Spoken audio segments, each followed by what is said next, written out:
many of our favorites to watch. Oh look, now they're being bashed. I guess that's what we should expect on the Bullied Nostalgia Podcast.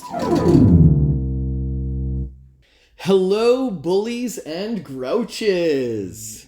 Timothy Nesbitt here with the Bullied Nostalgia Podcast, the podcast where four adults take turns rewatching movies and TV shows they loved from childhood and ruin them for each other as adults. I'm joined by John. Are we each going to do our Elmo impression? Is that how we're going to? I'm joined by You can John. start that, but I will not continue it. Yeah, you can do that if you want. I'm joined by John's Elmo impression. It's been a couple of days since I watched. I feel like I need... Okay. Oh no. John's whispering gremlins over there. It's just something in the back of my throat. A mogwai in the back of your throat? Anyways, maybe Elmo will come up later. I hope not. All right. Is that your introduction, John? Yeah. Okay. Yeah. Chance? Hey, I'm here. And Kylan. Grouches of the world unite. Heyo. As always, you can find us on socials under the title Bullied Pod or by emailing bulliedpod@gmail.com. We also have merch on Redbubble you can search for using the same word, Bullied Pod. All right, so let's just jump right into the episode, though. Today's episode is something I don't have any nostalgia for. Most of us don't. As a matter of fact, I don't think I'd seen it before this week. And I had less nostalgia for it than I thought. So we're in for a wild one today, folks. Yeah, so the movie... You guys, where your nostalgia is lacking, I've got plenty. Yeah. The movie that we watched was The Adventures of Elmo in Grouchland. This was Sesame Street's reattempt at a theatrical release after Follow That Bird flopped in the 80s, which we have an episode for, if anyone is curious. Surprise, surprise, this movie flopped too. It came out in 1999 and was considered a sure thing because Elmo ruled the world at this time. Just 2 years earlier, Tickle Me Elmo sold out across North America and was the get present for Christmas. So people assumed that this movie was going to do well, and it paired with the 30th anniversary of Sesame Street, but it didn't. I'm going to give Chance an opportunity to tell us what the story was, but before we do, I'd like to hear from someone who did see this movie in theaters. John? Yeah. Wait, what? So I would have been 10 or 11 when it came out. So this is around the age when I was getting old enough to think that some things were too childish. And so my good friend Joshua, who was on our Beast Wars episode, he and I thought this would be fun to go to and make fun of. Was it boring? This feels like a very terrible movie-going experience. Yeah, I think we were still figuring out what it meant to be cool older kids and making fun of stuff. And so I think this was part of that rocky journey. Yeah, I'm cool. 2 tickets to Elmo, please. Famous last words. So then my next memory of Elmo and Grouchland is our uncle who lived with us for 12 years, very close in the family. He used to always get us gag gifts. We would open Christmas. I think it was mostly you, actually. Okay, sure. It was mostly me. So he got into this tradition of getting me a small gift for Christmas, and one that was usually a little bit odd, but expensive or big enough that I thought it was the legitimate gift he was giving me. And he would like to watch me squirm and pretend that I like it, and then he'd give me my actual gift. So when Elmo came out to VHS, this was my big comeback. I was going to gift Nelson Elmo's Adventures in Grouchland for Christmas. I don't know why I was so fixated on this movie, but it cost $30 and I was only like 11 or 12, so that's a lot of money. And I also remember trying to get it at Costco, But at Costco, you need a membership card. Why did you Anyways. try so hard for this one movie? You could have gotten another movie. Then Elmo kind of took a backseat in my life until I had my second nephew. And I was all over that. Yeah, is there anyone on the call who dedicated the first half of their life to the intellectual property of Elmo? Well, fortunately, it wasn't the first half.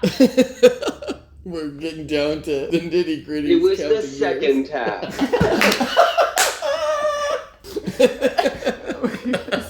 I'm still in it, baby. I'm starting now. Oh my god. Yeah, I was joking with John. We met up recently. John was like, "It's crazy to think your brother has dedicated like a decade of his life to this intellectual property." And I was like, "Yeah, starting from 5 till 15." Yeah. As John's inferring. Unnecessarily into it. Like, it was That's too right. much. It I was too much. loved Elmo. This is a theory that I have, is that at different milestones, I became a new human being that just happened to live in the same body. Because why did I care so much? Yes, as I do not have any nostalgia for this movie. And like I said, pretty sure I'd never seen it. But I do have a lot of nostalgia for Kai's Elmo life. My life? Your Elmo life. So we'll Yeah. get into that stuff. My pre-metamorphosis.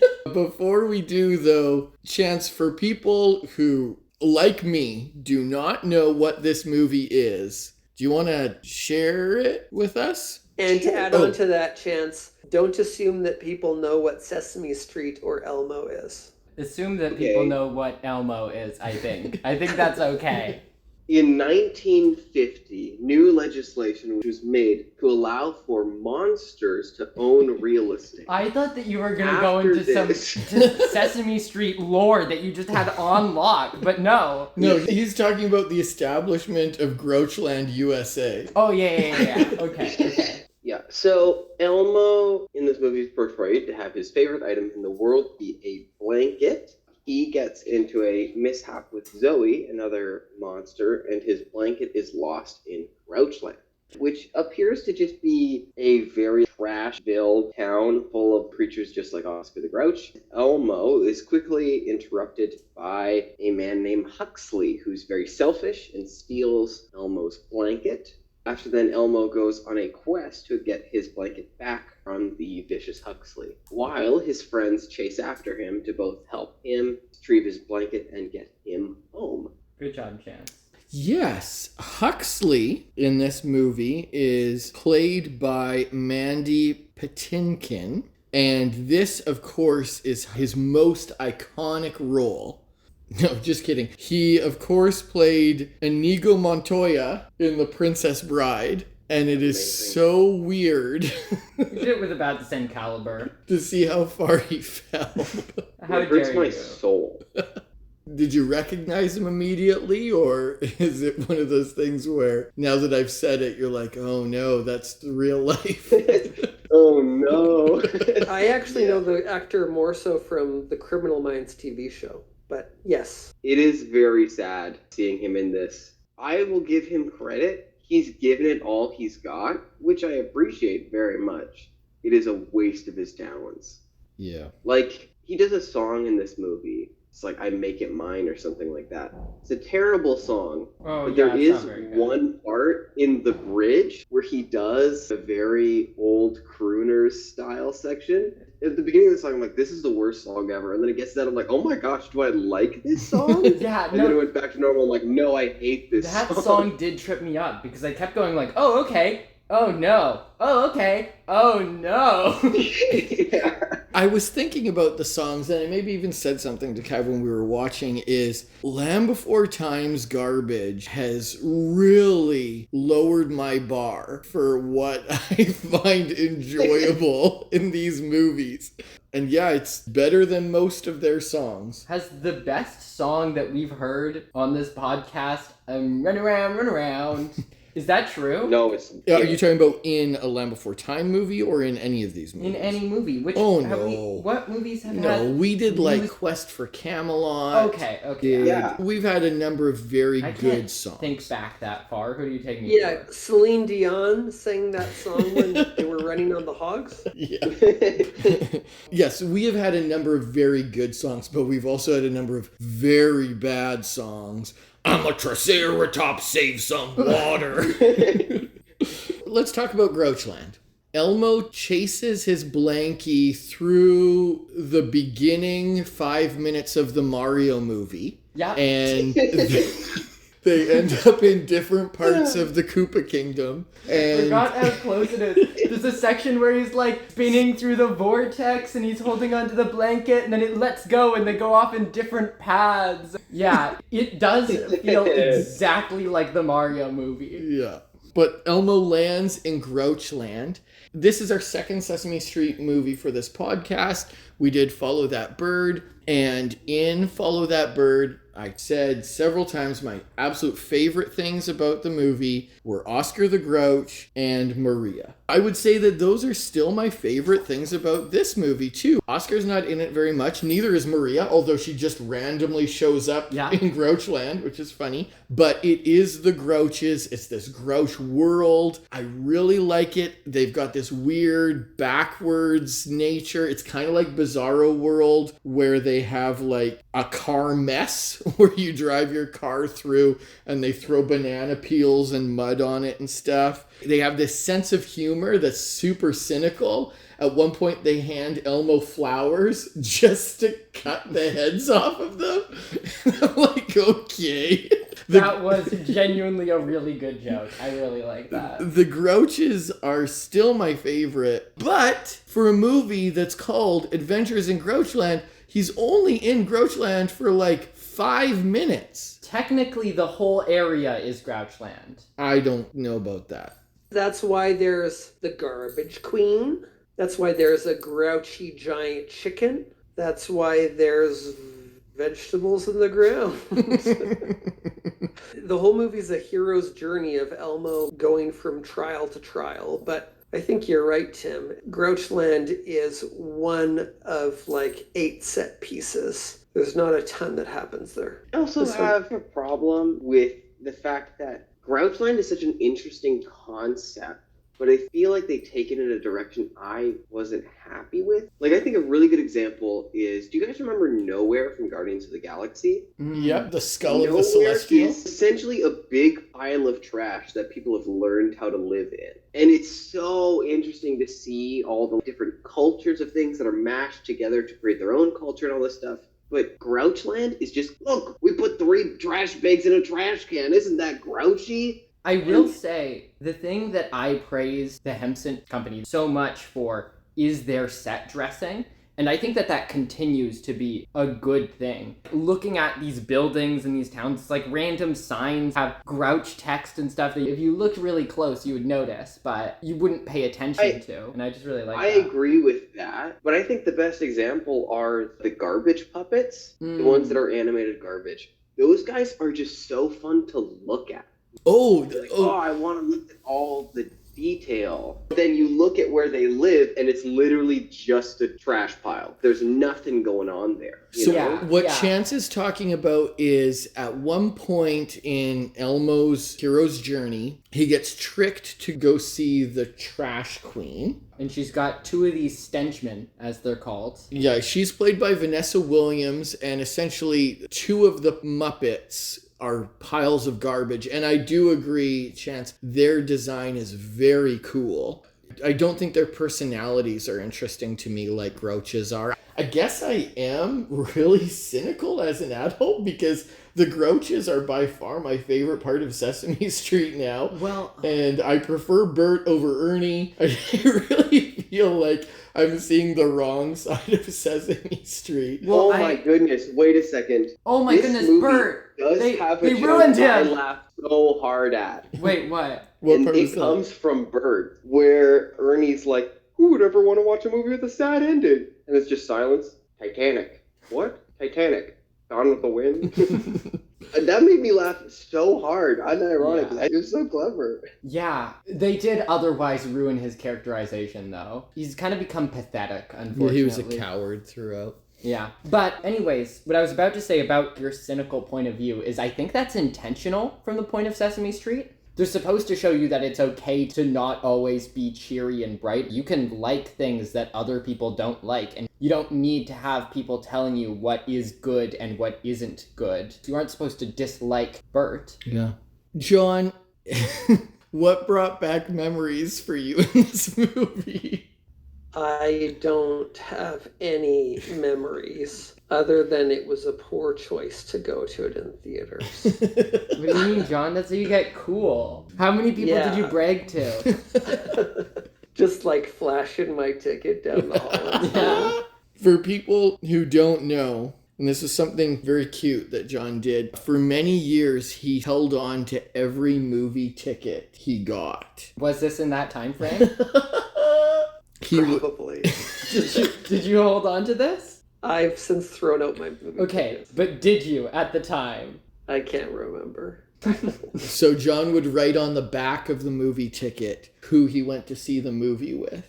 And then it was this sentimental memory that he could go back to and say, oh, I remember seeing this movie with this person. And it would bring back memories or feelings. Of all the things you decided to throw away, John, as a minimalist, that one surprised me. Tim, I could have them come and be stored at your house. You threw them out already. How much storage space did they take up? Everything else, it's like, oh yeah, I get it, because it takes up so much space. But they were movie tickets. It's confusing. I'm being told all the time I have too much stuff, throw it out, and now I'm being told you should have kept it. I don't know how. No, there are things that you keep that probably a lot more clutter than that. Okay, let's talk about the man of the hour. We haven't at all. Elmo. Because he's probably one of the worst characters in this movie, oddly. Does anybody have any hot takes on Elmo? Of all the Sesame Street characters, Elmo does have the best dance moves. That is 100% true. I will say that much. And every so often, the puppeteers will green screen their bodies so that they can have someone go all out with his legs and someone go out with his top. And it looks terrifying to see Elmo's legs. It really does. Not as terrifying as Clifford's legs from Muppets Tonight, though. He's shaped wrong. Yeah. I think the problem is their body never seems to be small enough to support their tiny, tiny legs. My hot take is that this movie tries to do what Follow That Bird did, and it just doesn't do it as well. The focus on Follow That Bird is the cast going to save Big Bird. But in this movie, it's Elmo going on an adventure while the cast is stuck in jail for the entire time. Yeah.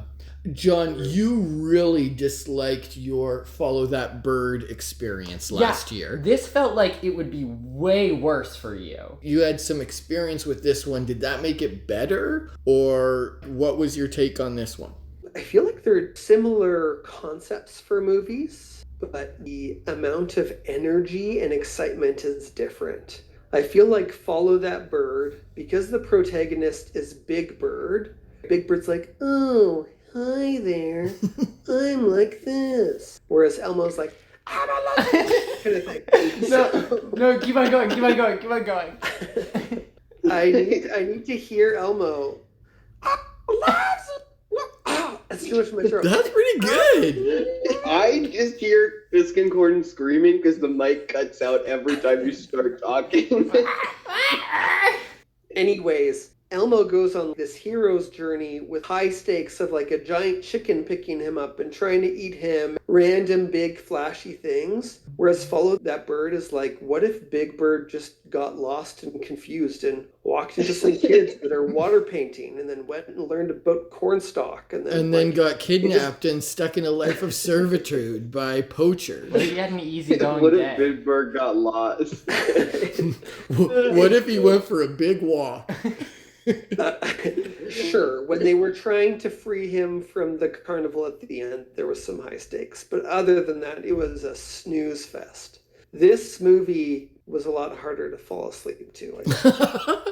I can see the case that you're making that this one doesn't slow down really at any point.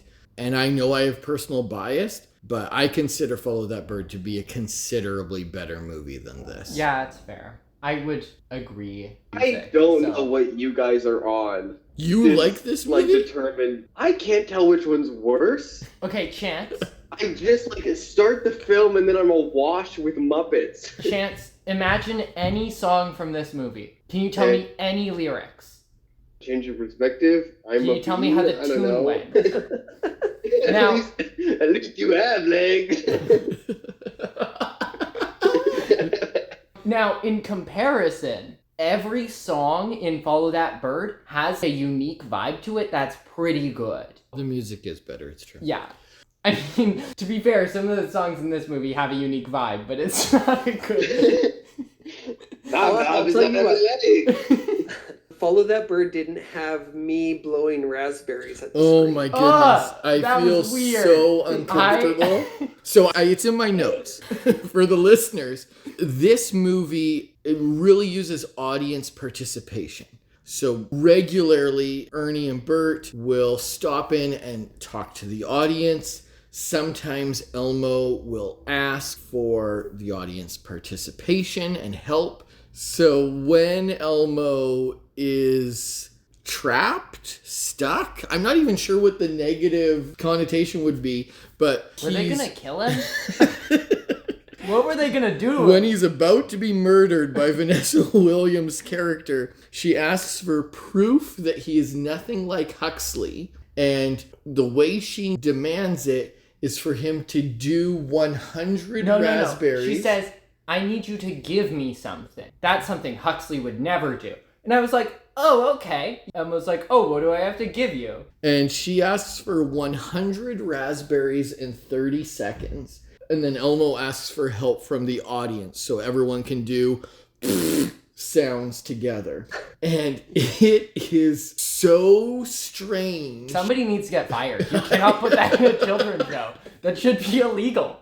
Vanessa Williams is so excited about it too. It's like, I straight up cannot put that in a children's show. I cannot say that enough. There was something very wrong about this. I did feel very strange and I did not like it. Imagine a movie theater full of kids. Imagine John and Josh who are going to make fun of this movie. The movie's like, oh yeah? Hold my beer. This movie would be so insulting as a 10-year-old. Awesome. You don't remember what this was like in the theater, John? No, I don't think... If I were to guess, we probably walked in there all cocky, ready to make fun of it, thinking about saying something silly whenever Elmo invites participation, but then chickening at the last moment. Can you guys help? No. Shut up.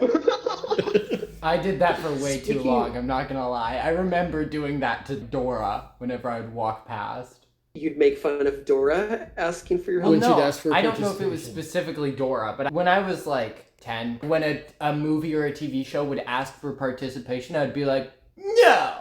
Unless it was Elmo. Kai was mortified that I participated during this movie. With that part, why'd you agree to do it? He did do raspberries at the screen. He's a freak. You were disgusted by it, and you continued to do it. Elmo needed my help. He was going to get murdered. You mentioned earlier that Bert and Ernie were talking to the audience, breaking the fourth wall.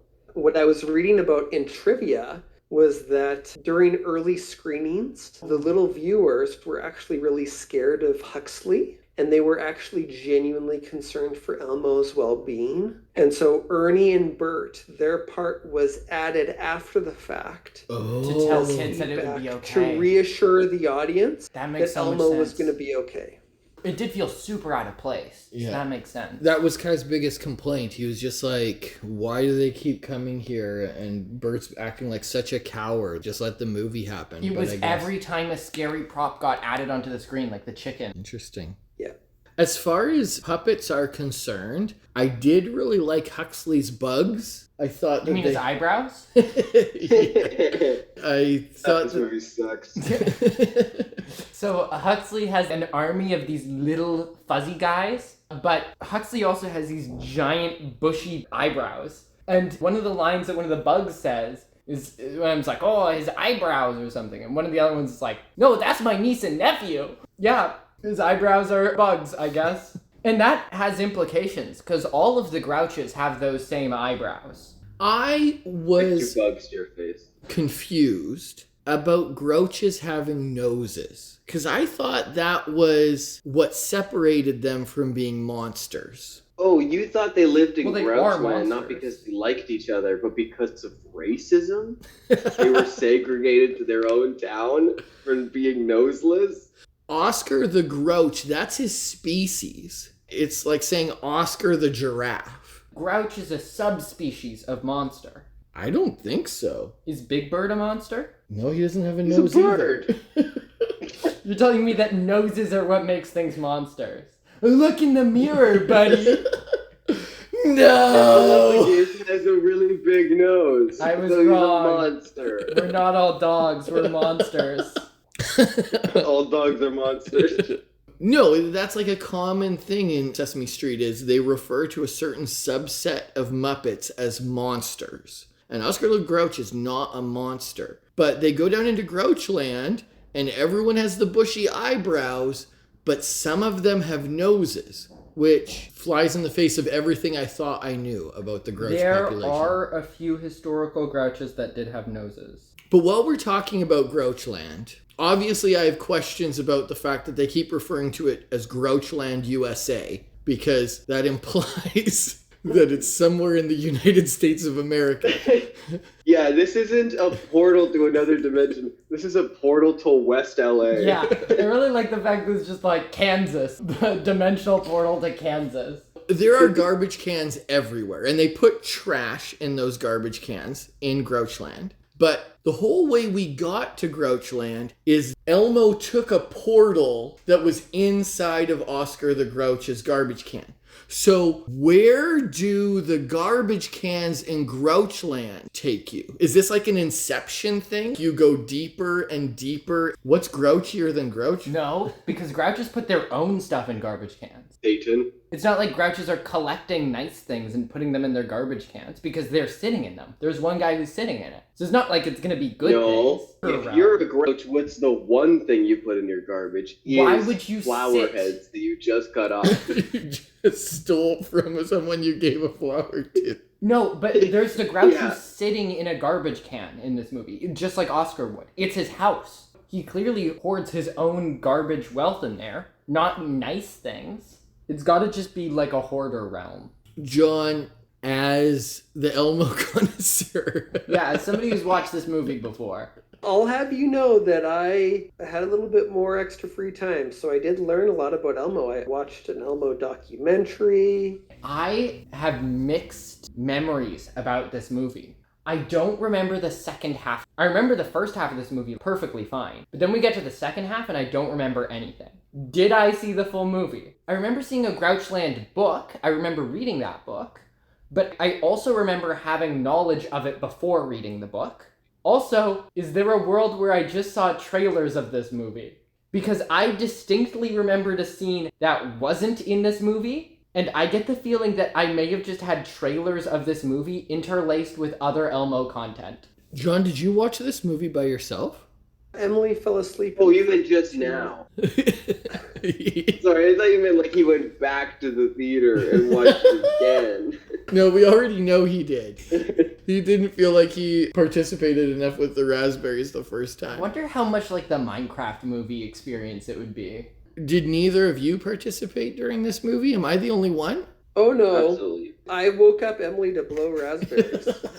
What are you talking about being cynical, huh? You know what's funny is, John, did you honestly also believe feel it. like it was weird? The raspberry scene. I think it was weird that was what she wanted him to give her. Okay, this is another thing. Remember in our very first episode of this podcast, Superman is de-arming the planet of nuclear weapons. He's not going around taking nuclear weapons. He's stopping nuclear weapons that are actively being fired, and then he's throwing them into the sun. He shouldn't stop doing that. That's a realization I made on this podcast. In the same way, Vanessa Williams is like, you're just like Huxley, you're selfish. And I go back to the moment where Elmo's like, oh yeah, I did say that's my blankie to Zoe. But he kind of was in the right, wasn't he? Yeah, she didn't ask to see his blankie. Well, she did ask, but she already had it in her hands. No, she was like, oh, this is a really soft blankie. And he's like, well, I'd like it back. Yeah. And she's like, when I'm done with it. That is rude. That is inappropriate. Yeah. He wasn't being selfish. Essentially, she was having a bad day. And then he came over to cheer her up. And she's like, you know what would cheer me up more? Taking your stuff. And then destroying it. It got ripped, didn't it? It did get ripped, yeah. Did that ever get closure? No. Yeah. I do struggle with Elmo's meltdowns. He gets really worked up. I know that there's some messaging in this movie around like, hey, we all have a little bit of Huxley in us. We're going to be a little bit selfish. And so Elmo has to learn how to share. But Elmo's temper tantrums are so big that they kind of overshadow him learning a lesson in the end. Yeah. He did get internet famous for a while there with Rocco because of it. For context for our viewers, Google Elmo Rocco. It's once again him fighting with Zoe about something. Yes, it is him fighting with Zoe. That happens quite a bit. Zoe thinks that a rock is a human being, and Elmo is not having it. That is the entire Elmo thing. crashes out on her for No, sure. he does. He does. Kylan, I don't think that would have been in the first half of your life that you got into those videos. He definitely was not. Chance also knows about these videos. It's not like this is because I like Elmo. I mean, like, that is also true. So, Tim, oh, go ahead. do you remember the moment or like how When you realized Kylan that I had a came to problem? love Elmo so much? I don't know if I remember the moment that I realized that he was Elmo obsessed. My favorite color was red because of Elmo. His favorite color was red. I remember I spoke a little bit about the Tickle Me Elmo doll in 1997. They re-released that doll when Kai was little, and so we got him Tickle Me Elmo. I remember that. I remember we got the Connect game, Once Upon a Monster. I also remember that for one of his birthdays, we had a balloon that when you hit it, Elmo talked. I loved that balloon so much that I ran its batteries out. that, yeah, we couldn't get rid of it. And so it would be like, hi, I'm Elmo, happy birthday. But then like after like a month, it was like, hi, I'm Elmo, happy birthday. And I'd like hide it around the house so his mom would accidentally bump into it and then it would creepily talk to her. Yes, that's one of my favorite Elmo memories too. I remember that balloon. We did also, at one time we had a photo shoot where we took pictures. It was corresponding to the Green Lantern color spectrum. Our viewers won't have any clue what I'm talking about, but we took pictures that were entirely certain colors. Everyone would be dressed in green and have green items, and everything in the picture had to be green. And we did take a red picture, and Kai is holding Elmo in it. I'm sure if I had more time, I could think of more Elmo memories, but those are the ones that jump out to me. But we did have a whole lifetime of Elmo experiences for sure. I remember Tickle Me Elmo. I don't know if I remember another toy in my childhood. I remember Furbies were pretty big the year they came out, but you would just hear news reports about like violent outbreaks fighting over Tickle Me Elmo dolls. I don't know if there was another toy quite like it in terms of just how sought after it was. Yeah, that's an interesting point, John. I don't think we'll ever have things like that again because brick and mortar stores were such a different experience. Now everything's on Amazon, and you can't really even know how sold out a store is or anything like that. Because they've always got more stock. And when the button says sold out, there's no point in like rushing to the store. There's nothing left on the website, and you can just search other websites. Whereas back in the day, when people were fighting to get a Nintendo Wii, people would trample each other. There were those items, John, around that time. The Christmas gift of the year was a common thing. And I don't know if they were ever as big as Tickle Me Elmo. That might have been the biggest one ever. But like you said, Furbies were the Christmas item one year. I also remember, and you would have been younger, so I don't know that you would have remembered it, but we talked a little bit about it when we pulled it out of storage. Your creepy crawlers. Creepy crawlers. Yeah, your little oven was the item at Christmas one year. I remember we went to Zeller's and Mom had to get a rain check. She pre-bought a creepy crawlers oven so that when it came in, she would be able to pick it up and give it to you for Christmas. Wow. I'll have to thank her for that. For the listeners, a few years ago, we found John's creepy crawler oven in the garage, and we got it out, and John made some bugs. Essentially, it's a easy bake oven where instead of making food, it makes insects. It makes plastic worms. They do not look real at all, but 4-year-old John was convinced. He bought into the propaganda of the commercials that anywhere he stuck these bugs, people would get grossed out and scared. A lime green line. Yeah, we had to really ham it up for him so that he thought that the bugs were grossing people out. I was talking a little bit about having looked into Elmo stuff more, so I might just share a little bit about that. Sesame Street starts in 1969. Elmo first shows up in 1980, and he's done at a certain point by a puppeteer who just really doesn't know what to do with Elmo, and Elmo kind of talks a bit like a caveman. And so, in frustration, he goes to the back room and throws Elmo at Kevin Clash, who's one of the puppeteers, and says, "I don't know what to do with this puppet, maybe you can."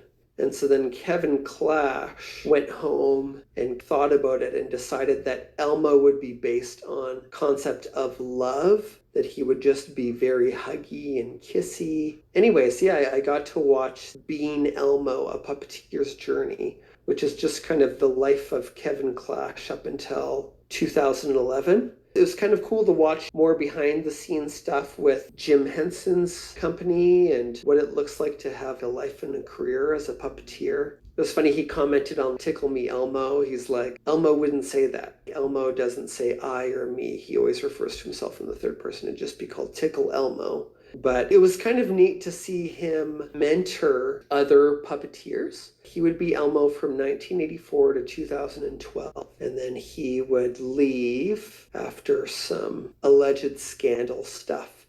John, I am shocked that you are this invested in this movie after Big Bird. Kylan, don't you know? Only cool people know puppeteering lore. You saw this movie in theaters. I had actually seen that documentary before as well, John. I didn't watch it recently. I think I watched it around the time it came out. And that's mostly because I am fascinated by Jim Henson Company and Absolutely. the work that they've done over the years. The whole puppeteering thing is wild.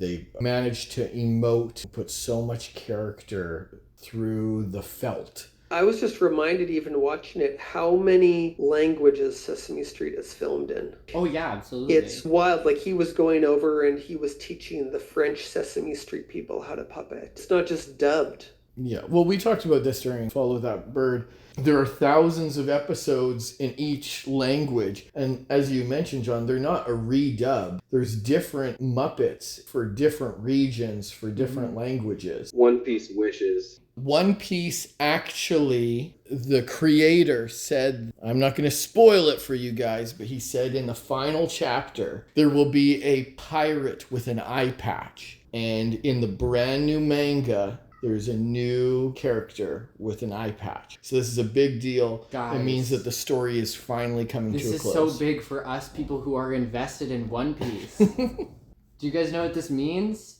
Somebody tell me what this means. Watch more Elmo. The original American Sesame Street has 4,600 episodes. I think it's like the Danish one or something that has the most. One Piece, the anime, has over 1,150 episodes. Yeah.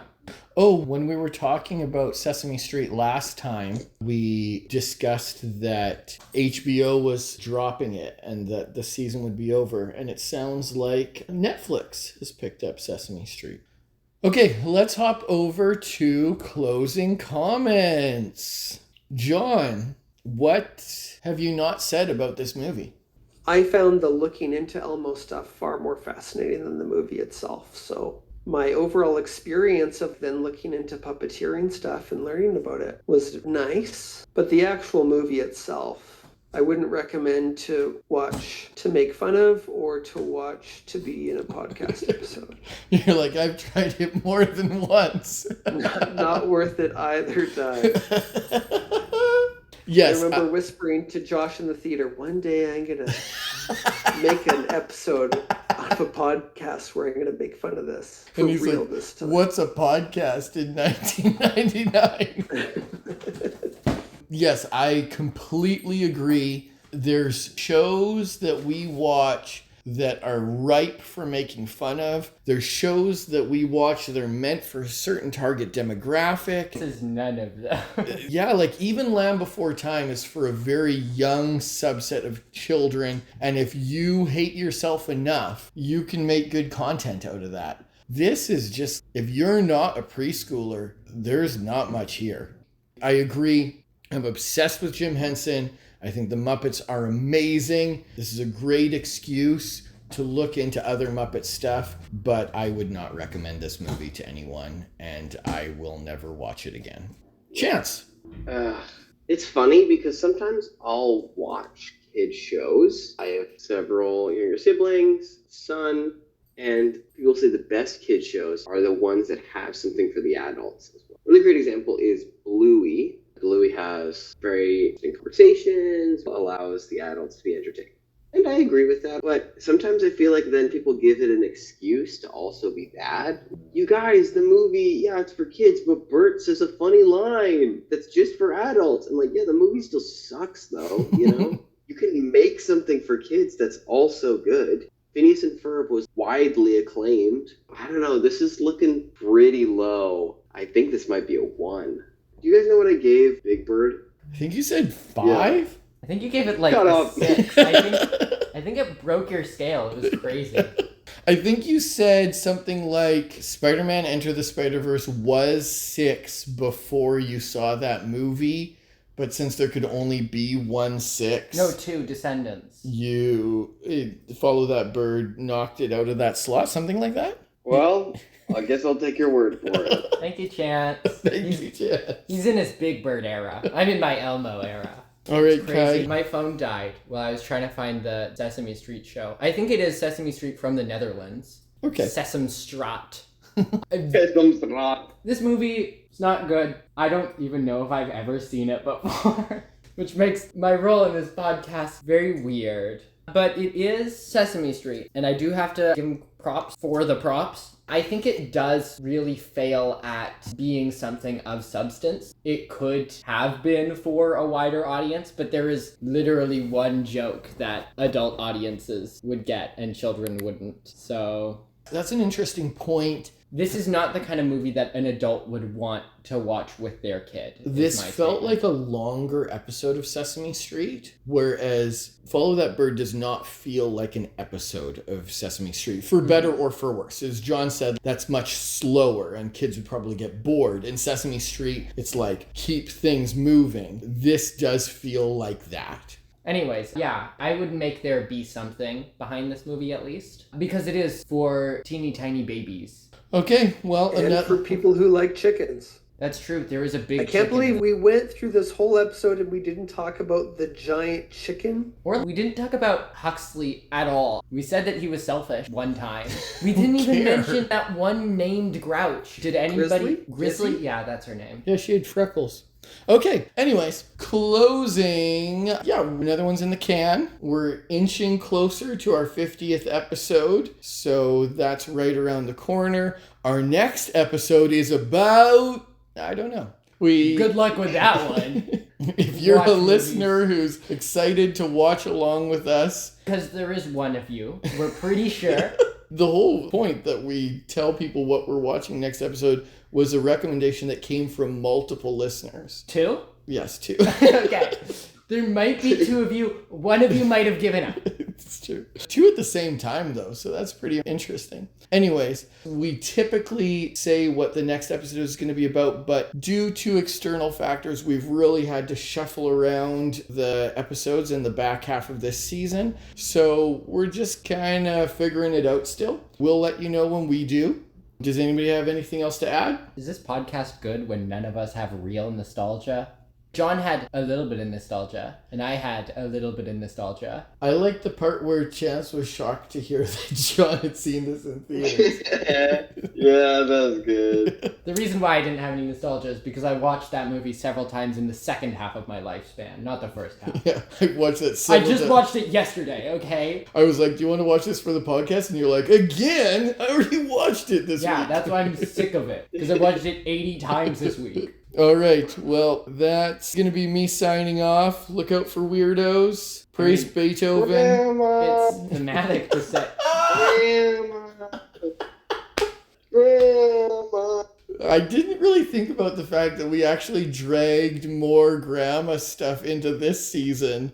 Oh yeah, there's so many grandmas in our podcast. Should we rename this to like Grandmas and Grandmas and dinosaurs. Grouches? Yes. Oh, we haven't talked about dinosaurs at all in this episode. No. Quick, No. somebody talk about dinosaurs. Jim Henson did the Dinosaurs TV show. That's a very loose connection.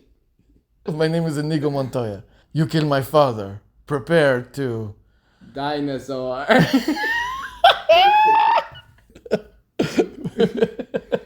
Prepare to dinosaur. Stupid. You're like looking for a pun and it was a Yeah, right there. well, I was trying to do Adventure Jamie Adventure, but you did much better.